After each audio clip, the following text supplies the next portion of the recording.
విద్యుత్ బిల్లుల పెంపుతో ప్రజల జేబులు ఖాళీ అవుతున్నాయని సిపిఎం రాష్ట్ర కార్యదర్శి వి శ్రీనివాసరావు అన్నారు. సిఐటియు జిల్లా కార్యాలయంలో నిర్వహించిన మీడియా సమావేశంలో ఆయన మాట్లాడారు. 40% ట్రూ ఆఫ్ ఛార్జీలతో పాటు అదనంగా సర్ ఛార్జీలు కూడా చేర్చడంతో సామాన్యులకు బిల్లుల భారం అధికమవుతుందని చెప్పారు. ఈ సందర్భంగా శ్రీనివాస్ మాట్లాడుతూ చిన్న చిన్న దుకాణాలకు సైతం 1000 రూపాయలకు పైగా బిల్లులు రావడం ఏమిటని ప్రశ్నించారు. గత వైసీపీ ప్రభుత్వం పెండింగ్ లో ఉంచిన బిల్లుల పెంపును కూటమి ప్రభుత్వం అమలు చేస్తుందని ఆరోపించారు. అదానీ వంటి బడా వ్యక్తులు విద్యుత్ రంగంలో ప్రవేశించారని దుయ్యబట్టారు. విద్యుత్ బిల్లులను ధ్వంసం చేయాలని పిలుపునిచ్చారు. విద్యుత్ ఛార్జీల పెంపును ప్రభుత్వం వెంటనే ఉపసంహరించుకోవాలని, లేదంటే ఆందోళనను ఉధృతం చేస్తామని హెచ్చరించారు. ఈ నెల కరెంటు బిల్లులు జనానికి గొయ్యమనిపించేటట్టుగా ఉన్నాయి.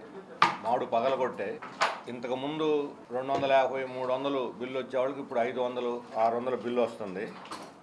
మేము వివిధ ప్రాంతాల్లో చేసినటువంటి సర్వే ప్రకారం గత నెలలో, ఇప్పుడు ఉదాహరణకి గత నెలలో నవంబర్ నెలలో బిల్లు 386 రూపాయలు వచ్చినటువంటి వాళ్ళకి అంతకన్నా 10 యూనిట్లు తగ్గిన కరెంటు కాల్చడం 503 రూపాయలు వచ్చింది.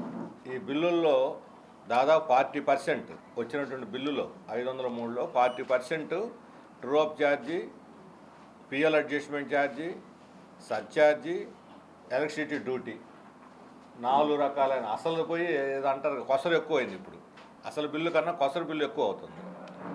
దీంతో చాలా ముఖ్యంగా L1, L2 వాళ్ళు అంటే ఎల్టీ ఈ గృహ వినియోగదారులు, చిన్న చిన్న షాపులు ఉన్నటువంటి వాళ్ళ పరిస్థితి మరీ దారుణంగా ఉంది.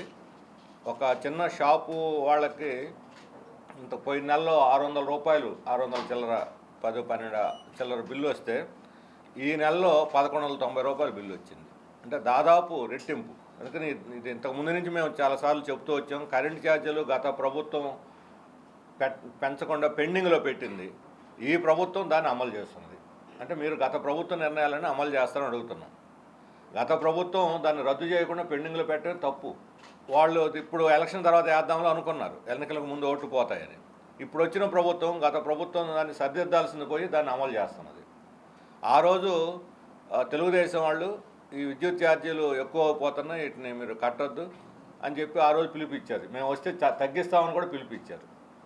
ఇప్పుడేమో తగ్గించడానికి బదులు పెంచేశారు. ఆ రోజు ట్రూ అప్ ఛార్జీలు వేసి జనాన్ని మాడు పగలగొట్టడానికి సిద్ధం పడి దుడ్డుకర పక్కన పెట్టారు, తర్వాత చూద్దామని వైఎస్ఆర్ పార్టీ వాళ్ళు. ఇప్పుడు వాళ్ళు ఇదేదో చాలా పెద్ద అన్యాయం జరుగుతున్నట్టు వాళ్ళు మాట్లాడుతున్నారు. అంటే రెండు పార్టీలు కూడా గతంలో ఉన్న జగన్మోహన్ రెడ్డి ప్రభుత్వం, ఇప్పుడు చంద్రబాబు నాయుడు ప్రభుత్వం, ఇద్దరు కూడా విద్యుత్ ఉత్పత్తిదారులు కరెంట్ తయారు చేసేటువంటి వాళ్ళ పక్షం ఉండి వాళ్ళకి మేలు చేసేటువంటి విధానాలు అనుసరిస్తున్నారు తప్ప వినియోగదారుల ప్రయోజనాలు పట్టించుకోవటం లేదు. అందుకని మేము ఇప్పుడు ప్రజలకు విజ్ఞప్తి చేస్తుంది ఏంటంటే, ఈ విద్యుత్ ఛార్జీల పెంపుదలను ఆమోదించొద్దు. ఎక్కడికక్కడ విద్యుత్ బిల్లులను తగలబెట్టండి నిరసనగా. ఈ విద్యుత్ బిల్లులన్నింటినీ కూడా తగలబెట్టి ప్రభుత్వానికి నిరసన తెలియజేయండి, బహిరంగంగా తగలబెట్టి ప్రభుత్వానికి నిరసన తెలియజేయండి అని చెప్పి